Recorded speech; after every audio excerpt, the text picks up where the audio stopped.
You're listening to Bold Calling, a podcast presented by Orem, where every episode we're bringing on the biggest and brightest names in the tech and sales industries for a discussion about their biggest challenges and the unique ways they're working to solve them. I'm your host, Adam Sokol, and I'm joined today by Dee Acosta, Senior Director of Sales and Strategic Growth at Modigi.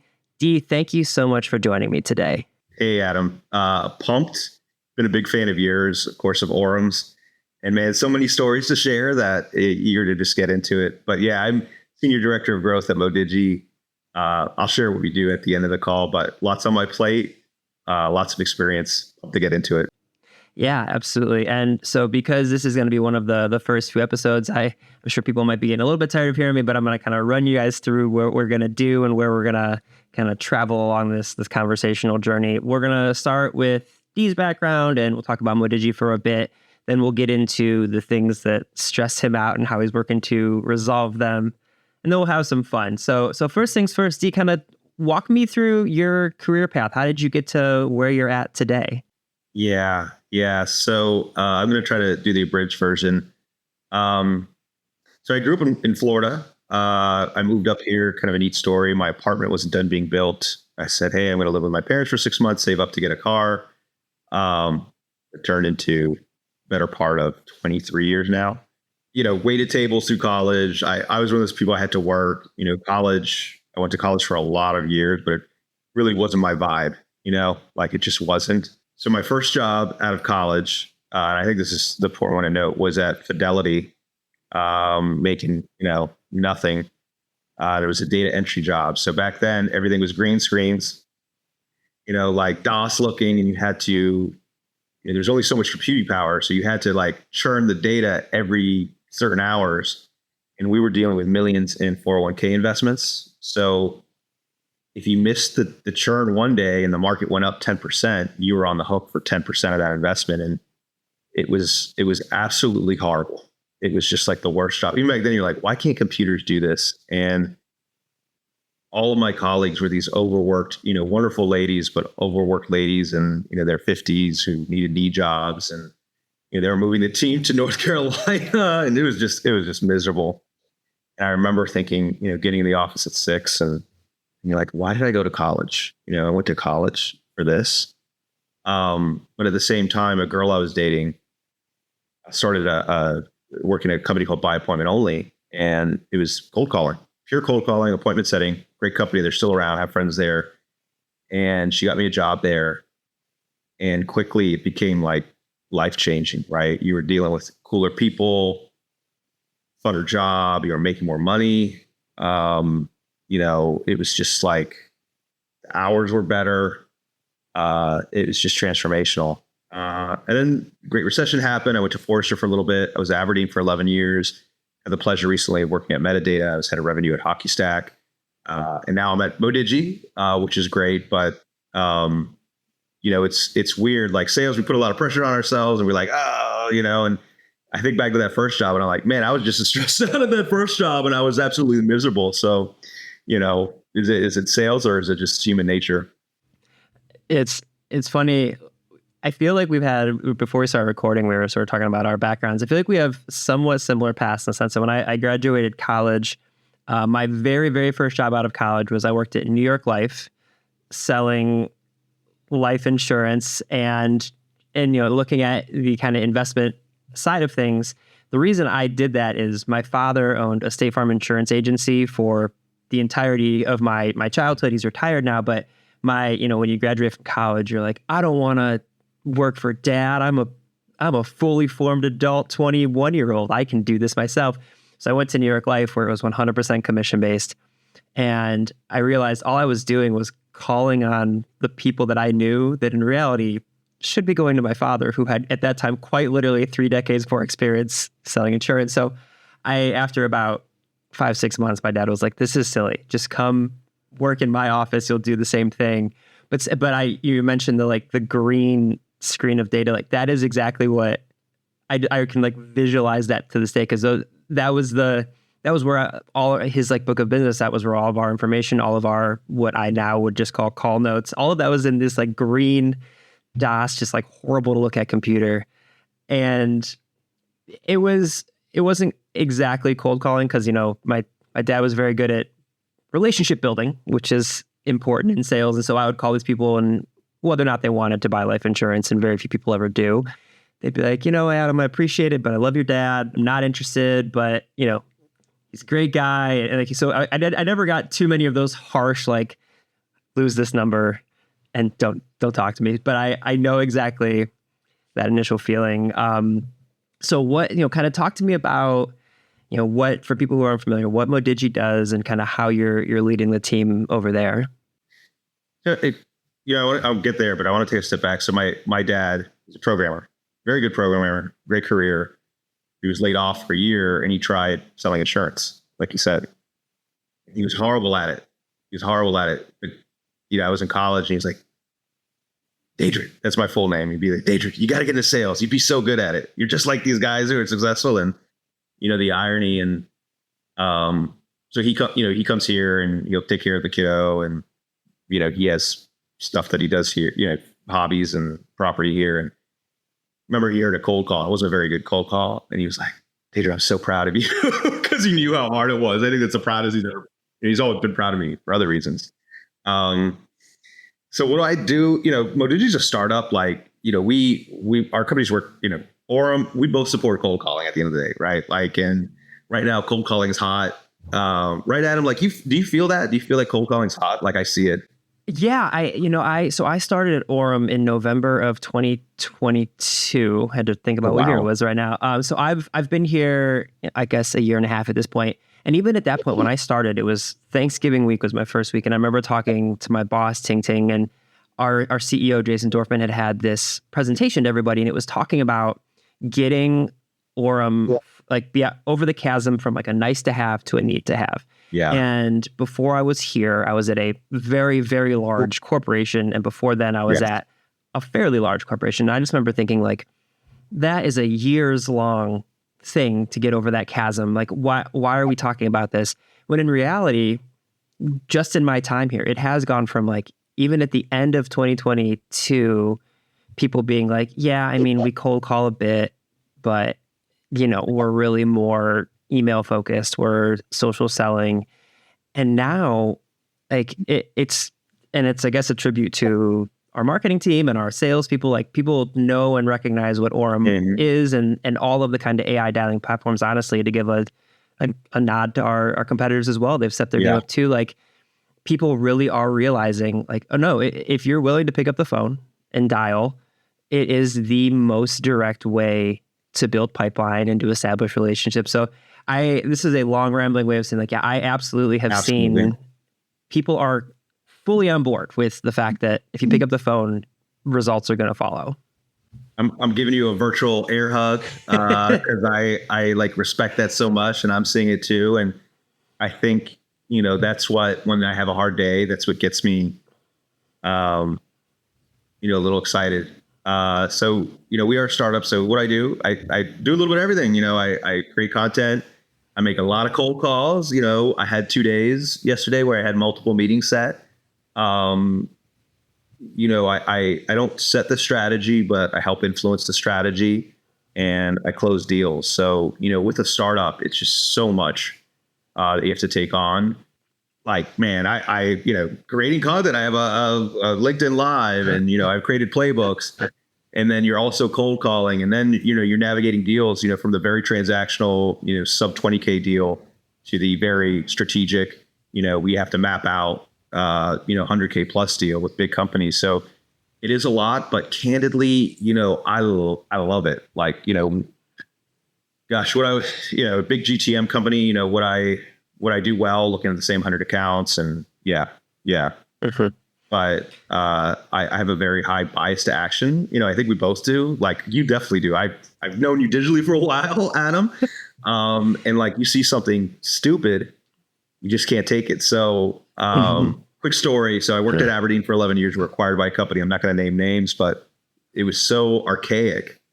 And I would bring up these problems and they would just get ignored because nobody wanted to deal with them. And even stuff like we had like 3 project management solutions. I pointed that out and, we eventually got down to 1. But but that business unit has collapsed. And, I was like, I told you guys, I told you. So, I do it all. And we support cold calling. We work really well with Orem. As a matter of fact, we have a lot of mutual customers. I know a lot of your sales team, and Orem is so powerful, but it loves data. So we work really well together. We provide GTM data, specifically mobile numbers. Yeah, it's kind of cool that we're talking, and I'm rambling, but one of your salespeople were actually meeting to like strategize a deal together. Oh, that's amazing. Yeah, that's fantastic. Because you're absolutely right. Like, there's so many things you just mentioned that I want to kind of chime in on. One, also, Orem, we're getting more and more well known, which is wonderful, but we are still also technically a startup. We're not a massive company. And so, especially from a marketing standpoint, much like you said, like I know that there are benefits to different size companies, and I'm sure people listening to this are coming from all different size companies. Like I said, I worked for a corporation before this where there were 300 marketers, like just marketing had 300 people, which is an insane thing. And so there's so much, obviously part of that, what came with that is like basically an endless budget. So we could do whatever we wanted to. Literally one of the last things they did before I left was made like an Office/Parks and Rec style YouTube series with professional actors and professional videos and all these different things. And I'm just thinking about whatever the amount that cost was probably more than the budget I have for the year. But at the same time, to your point, I love the flexibility of like, we're recording a podcast right now. I'm working on finalizing an AI report after we get off the phone. I'm setting up some, different LinkedIn stuff we're doing. Like, I love kind of bouncing all around. But to get back to your point about, cold calling loves data, like you're absolutely right. I think that is one of the things that I love so much about what you guys are doing is, anytime we here at Orem are talking to prospects, whether it's through top of funnel content that I'm doing, through sales enablement, through the actual, conversations with executives when it's time for procurement and everything, all anyone wants to know is data. They want to know, what's your connect rate? What is your, bridge to connect time? What is, they want to know all these things. And without an organization and a tool like Modigi, it makes it really challenging. It doesn't matter if you're using Orem's power dialer or a parallel dialer and saying, well, I've made 500 phone calls this afternoon. Like, that's great, but you need the right numbers. You need to be able to analytics. Exactly. Yeah. You need all the analytics.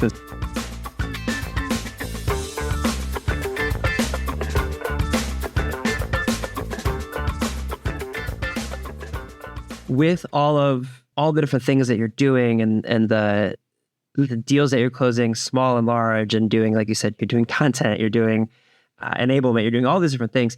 What is the thing that keeps you up at night? What is the work-related stuff that is stressing you out? Or if it's not stressing you out, what is the most challenging aspect of your role? Oh, goodness. Everything. So there's different kind of people, they're motivated by the positive, right? Well, I'm neurotic, man. I'm motivated by the negative. What worries me now, deal cycles are longer. I think that's no secret. We're all dealing with substantially longer deal cycles. No one wants to scrutiny, right? That's what it is. We're also, and this was Chris Orla posted it, we're in a demand neutral environment. Like, there is no demand. People are cutting tech stack.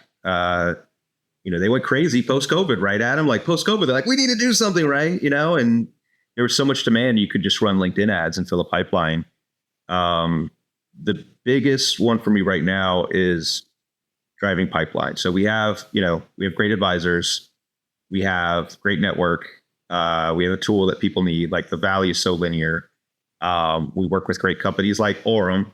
It's like, how do we turn that into pipeline? Because I want to see, multiple discovery calls a day, right? I want to see that because we can support that. And I've been with hypergrowth companies. I was at Metadata and Hockey Stack when they were going like this. I doubled Hockey Stack's customer count, and I know we can get there, right? And our value is so linear. But it's like, how do we take those steps? How do we get there? And our founders are phenomenal, right? They're excellent. They understand. They're open to growing. They listen to our advisors. But that bias to action is like, we can get here. Let's get here, right? So like our website's been a challenge, right? And it's not a knock to anyone, but I look at we use Orem's. I was like, look what Orem's doing, right? And User Gems Trinity is amazing. I'm like, look what they're doing. We just got to like do 90% of what they're doing, and we'll be good. And the other thing is we're both connected in the startup community, and I look at companies that are winning, right? And I really cherish that. And Orum's winning. User Gems is winning. I saw Cord beat their numbers.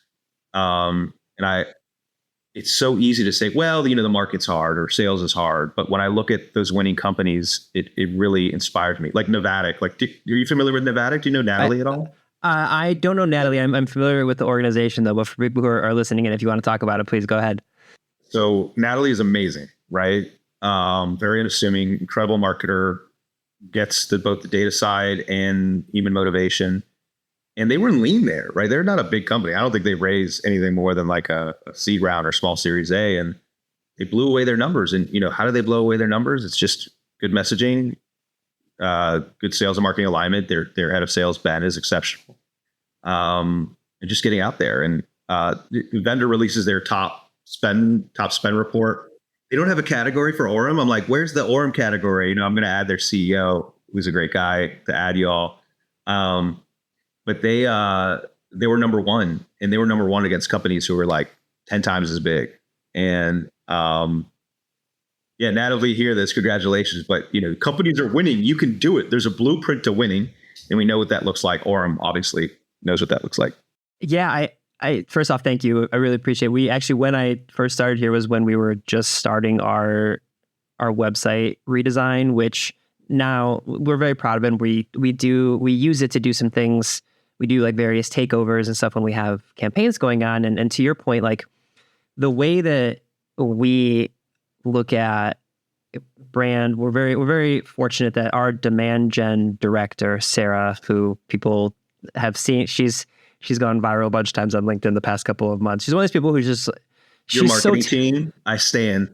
Like everything they write, like you too, everything like, what did Adam say? And then Colin as well. I love Colin. Yeah, we're very fortunate to have like these very bright minds, and thank you for including me in there. But Sarah's one of these people who like, she never really posted on LinkedIn until like this year, and now everything she does is like just gets hundreds and hundreds of people commenting. But she is a huge believer in brand is demand. She believes that we can create demand gen through our brand. And we're fortunate that our leadership, you mentioned Colin and I mentioned Jason earlier, our leaders basically, and my boss, Ting Ting, our VP of marketing, they basically tell us like, they know I'm a very creative person. They know Sarah's a very creative person. And they say like, okay, what do you guys got? Go crazy. And so earlier this year, we created this Sell Yeah campaign, which is now sort of been all over LinkedIn. I basically came up with this idea. I was like, I see negativity in sales all the time. People, there's all, that's it's all constant. We are. Yeah. Everyone just wants to, rag on their jobs and post these memes about people not showing up to their meetings. And I was like, let's focus on the positivity. And we talked about, before I started recording, anyone can go on my LinkedIn and see, I talk about mental health all the time. I'm not shy about it. And I was like, I want to focus.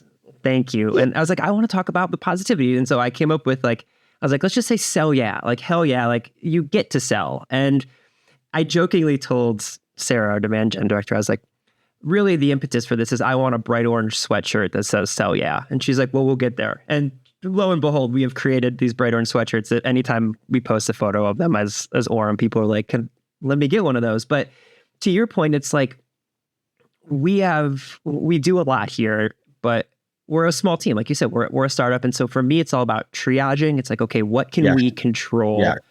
And from a marketing standpoint, what we can control is we can have a voice and tone out in the market that's like, we're positive. We use AI to make sales more human. We want to keep the seller involved in the process because we understand that while decision makers, VPs, people of your level are ultimately making the decision to purchase Orem, the users are managers and sales reps. And so we want to be able to talk to everybody. And so this is a very long rambling way of saying our triage was, okay, we can focus on our messaging and we have people on our marketing team that are able to do something very uniquely well that others can't. Like my superpower is writing, our marketing, our events manager superpower is experiences. Like we know we can do these things. And so for you, thinking about, like you said, building pipeline was ultimately the thing that stresses you out the most. Like,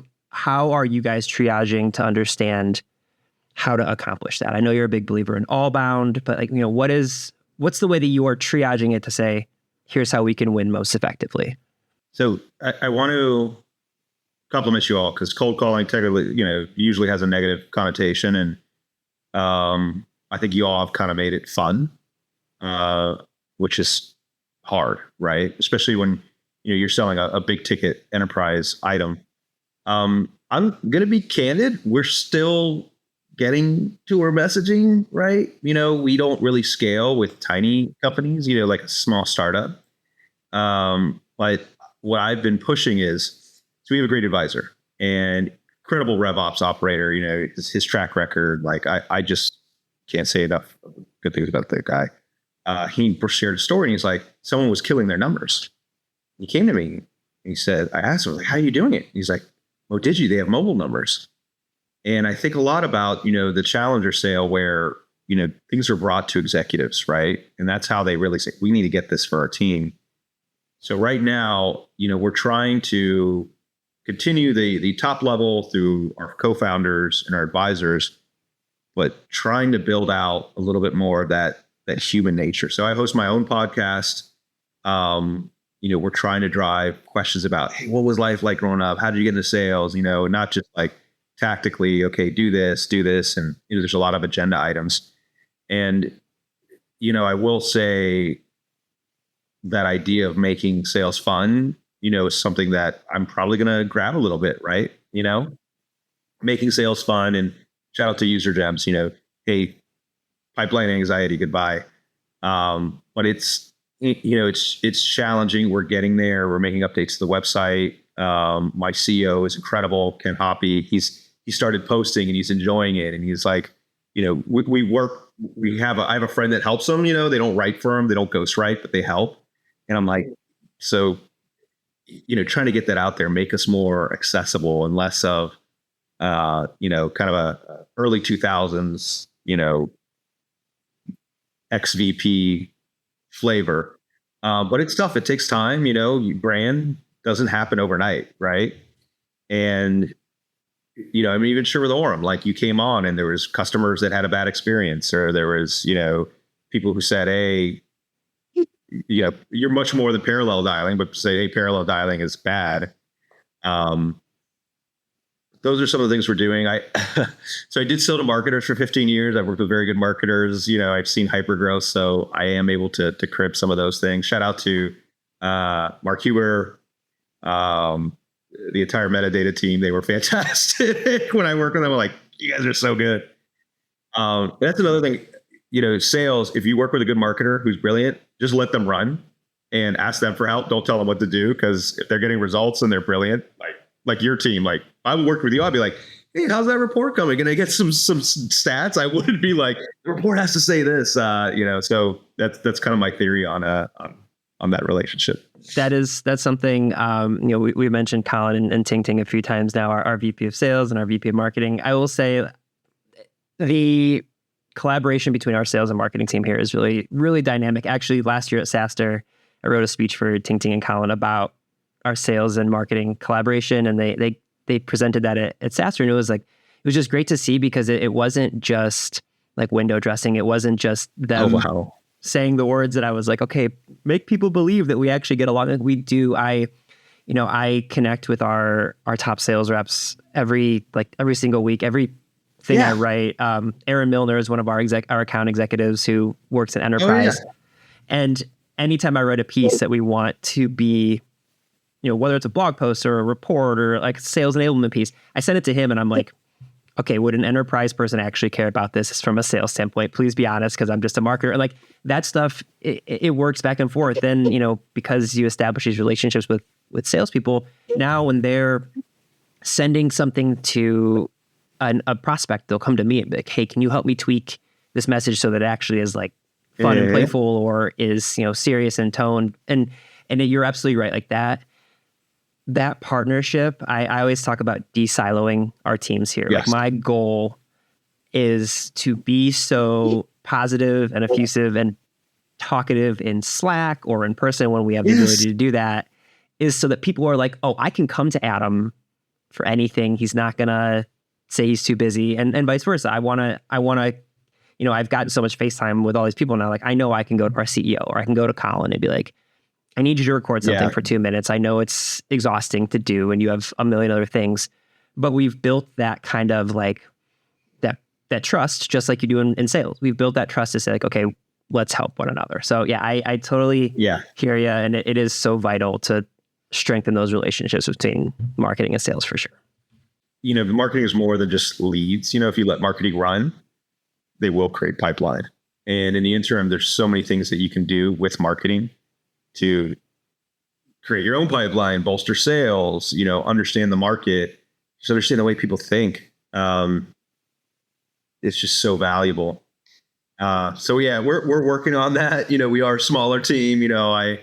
I know so many great marketers. Like I often look at LinkedIn. I'm like, man, if I had to build a marketing department, I could build like just people who are on the market. I could build like the greatest marketing department ever. But we are getting there. Yeah.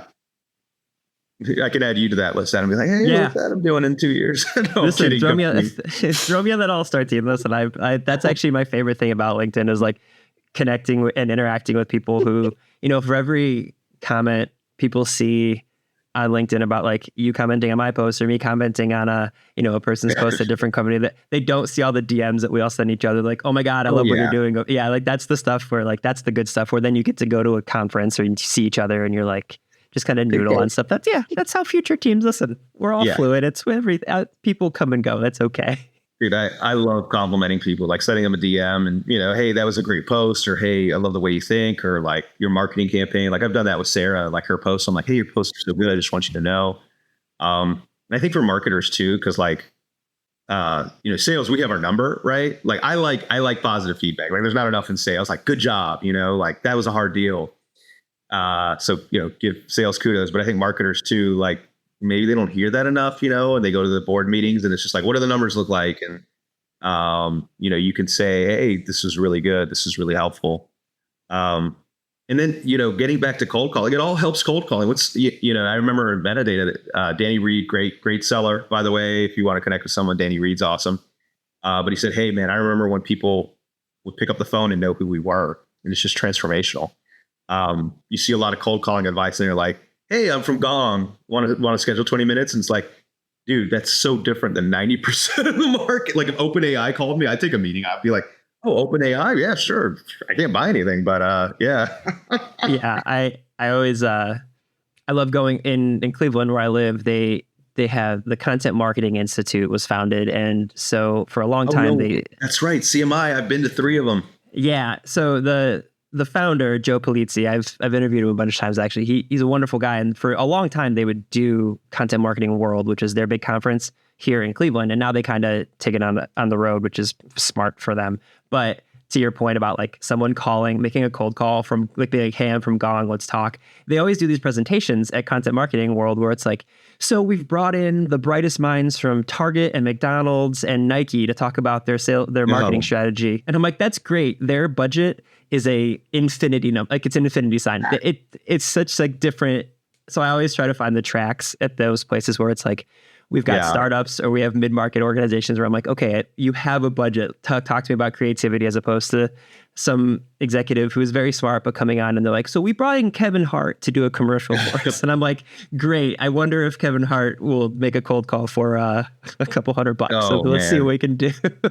Dude, I love practical advice. But I remember as a Content Marketing Institute, it was a keynote and they talked about content piece of the year. And it was a good piece, by Informatica, shout out to them. But it was basically like how we did it, playbooks, right? I'm like, it was just another PDF. And I'm like, that's what's winning. That's it. Like in, Content Marketing Institute, like some of the sessions weren't that great. I'm going to be, no offense to Joe. I know he had a lot to handle.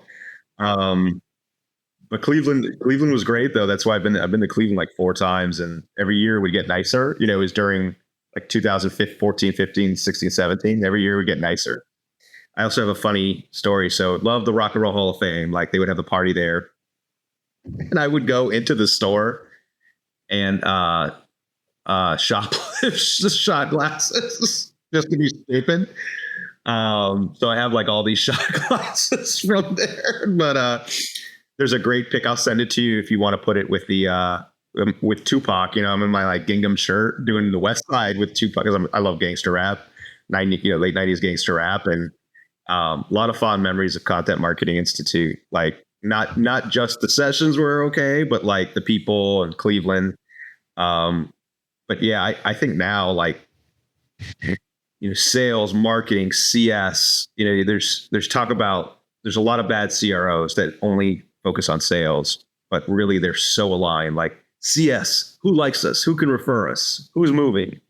Marketing. What are you hearing on the market? What's resonating well? Sales. What are customers saying? And really at a startup, like that's what you have to do. You have to listen to each other's calls. You have to like ask, how's it going? You have to use tools like whether it's Gong, Align. Like we all have Riverside subscriptions.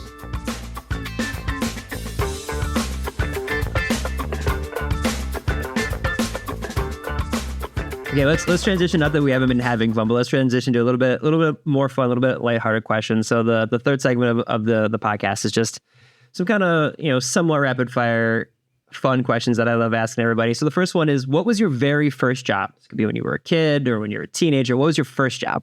So my family business, they grow plants for landscaping, and I worked for my grandfather, and I was horrible at it. I barely did any work. Maybe I did more work than I thought, but I think about it in retrospect and I'm like, man, I was an entitled punk. But that family business has supported most of my family. So maybe I'm not the most entitled. That was the first. And then my first like corporate job was at Fidelity, which as I shared was horrible. Yeah. Seeing as how my fiance and I just spent hundreds of dollars on more hostas, I feel like we might have to have a second conversation about plants after this. But Dude, their business, like a $10 million business, been around since I was born. It's incredible, and they live in Florida, so like the demand is every new development needs all these plants. So yeah, it's pretty cool. What was the worst job you've ever had? And it very well may be landscaping and stuff like that. But what was the worst job you've ever had? The Fidelity job was bad. When Aberdeen was acquired was bad, but the worst job. So I waited tables through college, and I briefly waited tables at this like Italian trattoria. The head chef thought he was Gordon Ramsay, and the owners were just so like pretentious that it was like, what am I doing here? Like, this is not, and meanwhile, this is like in the Boston suburbs, like not even a fancy suburb. You're like, why are we so pretentious? Like we're serving broccoli rabe. Like what is going on? And I left as soon as I could. But so yeah, this is probably the three worst. So that one, Fidelity is probably the worst. And then when we were acquired, it was like, you go from working for a couple hundred people company to a $2 billion conglomerate. You're like, what's the priorities here? Yeah. What is, do you have a favorite app for productivity, like a favorite tool that you use during the workday that kind of helps maximize what you can do? Yeah. So I'm old. I live by my calendar. I did sign up for a Monday.com subscription. So shout out to Katie Ray. She's an incredible marketer. She uses, not Avoma, I forget the other Monday.com's competitor. And like, I remember seeing her Kanban board. It was just like the most beautiful productivity chart ever. And since then I've been like, I want to be like that one day. But I don't know. I've been at this so long, like my calendar, I'm really good at scheduling stuff, and little hacks. So like desk hermits like me that are like scared to, if I go for a walk, I'm not going to be productive. I will schedule like chores. So I'll be like, okay, let me spend 30 minutes to vacuum or like fold some laundry. And that way I get away from my desk and feel, because I'm at my desk from 8:30 to 6, literally, to feel productive. But yeah, my calendar, man, is like block colors, schedule, etc. Another hack is if you have an Apple Watch, all work notifications, turn them turn them all off, because that is the most. I had a Pebble watch when they first came out, and it was literally like, and I was ready to throw it away. So yeah, turn off Slack here, everything you can. Just have it be like text and like your favorite news and fitness apps. I love that. I have a Garmin watch I'm a distance runner, and I do not get notifications on it because I can't. I'm just like, this is my running watch. This isn't a work watch. It is exclusively for that. So yeah, I totally. I love my CEO. His picture, he's a big sports fan. His daughter goes to Buffalo. University of Colorado, Boulder. And it's funny, like I'll be on a call and you'll see like his little Coach Prime picture pop up because that's the one thing I don't block. And you're like, oh shoot. You got to like really put it into perspective. But yeah, it's powerful. What is your favorite app for fun? Are you do you hop on TikTok? Do you use the YouTube app? Or do you have a game that you like to play? Is there something on your phone that you just use for pure enjoyment? Oh man. So yeah, there are like, I've been in a Reddit recently. I'm a big Formula One fan, so Formula Dank, but I'm really big on outdoor hobbies. So I ski a lot. I paddleboard, I play paintball, I shoot archery. Actually did archery and paintball last weekend. I there's nothing better to me than like getting in a canoe or a hike and, having a couple beers, and just enjoying yourself. And, the archery is competitive. So we do what's called 3D. I don't hunt, but we do 3D archery where you shoot foam targets at different distances. And it's challenging.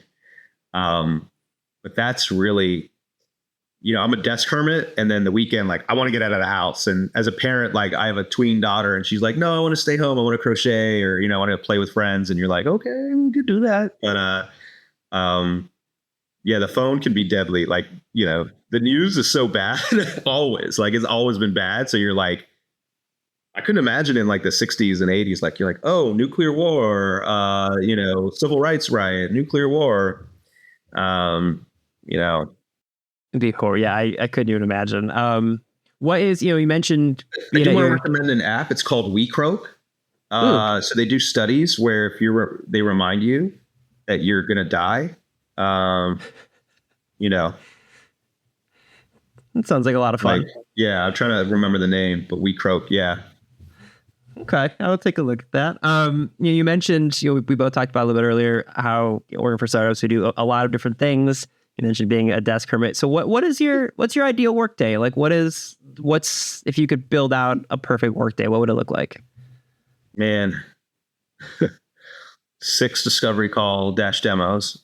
That's not realistic. So, make 10 cold calls before 9, right? Get into some discovery calls, spend 30 minutes creating content, close a deal. That would be the best. But it is a startup. So who knows what we get tasked with.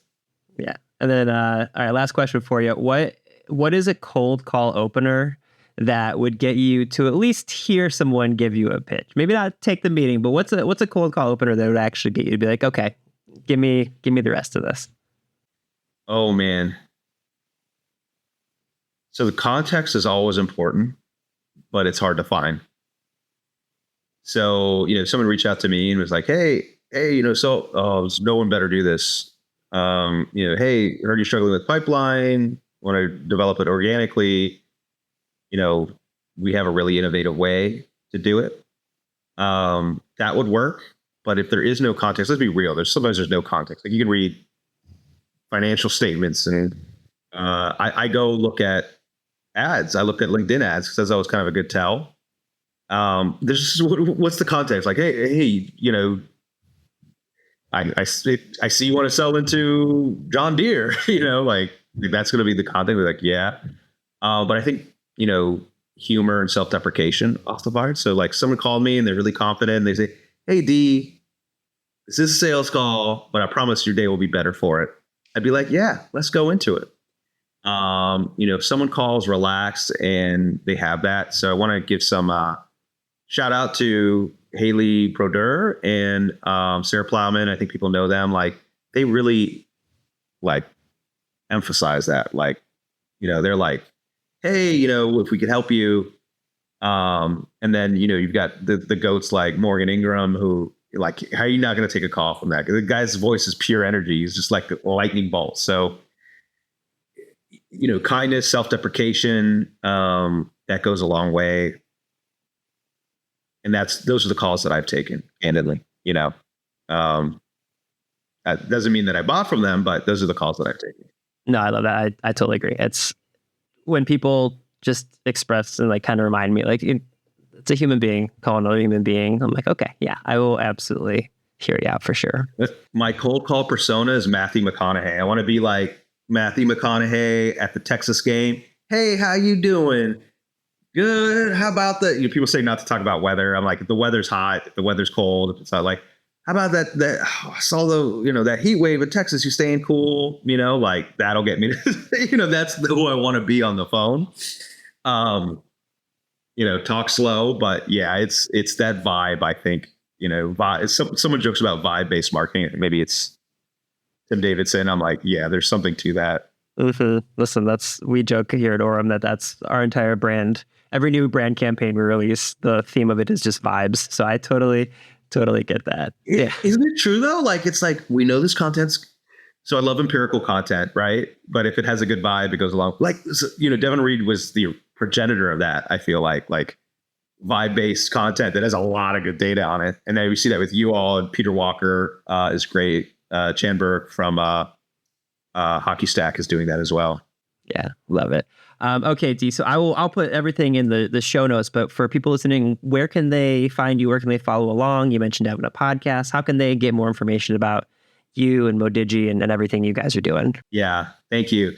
So LinkedIn, just Dee Acosta. There's a link to the podcast that I host there. You're welcome to go to our website, modigi.com. But I'm not even going to give a spiel. Like, we all live by our mobile devices. Companies aren't investing in desk phones. They're just not. They're this e-waste. They're expensive too. Like a Plantronic phone, and then a data for it is really expensive. Plantronic doesn't even exist anymore. Oh man! So we provide mobile numbers. It's transformational. Like, I got 10 connects on Friday. Set 3 meetings. We've seen it with our customers. They're typically doubling call revenue, and it's just a very cost-effective way to make sure you're engaging. And we work really well with parallel dialers, because with parallel dialers you can get to all those mobile numbers. And the best, there's some great tools out there, but the best way to make a rep better is just get them practice and confidence, and get that hang up over, get that meeting set. So that's us. Yeah, modigi.com and Dee Acosta. But that's it. Yeah, I'm pretty vocal, so I'm pretty easy to find. Listen, that's how we, like you said, we've been kind of digitally connected for a while, but I literally just shot Dee a DM on LinkedIn. I was like, hey, we're launching this podcast. I'd love to have you on, and let's chat. So I can attest, Dee will respond to you. He will be active on there. And so, when I started in sales, it was white knuckle. It was everybody looking out for themselves. And I think with the pandemic and younger generations coming on, it's been more like, hey, we need to collaborate. And you see this with partnerships, but you see this with like your rep that I reached out to. I'm like, hey, we're working on a deal together. Let's trade notes. It does make a difference. So don't be an island. You can hate your competitor, but don't be an island, I love that so much. This has been fantastic. Dee, I really, really appreciate you coming on. Thank you so much for joining me today. Awesome. This has been a great way to start the day. Thanks, Adam.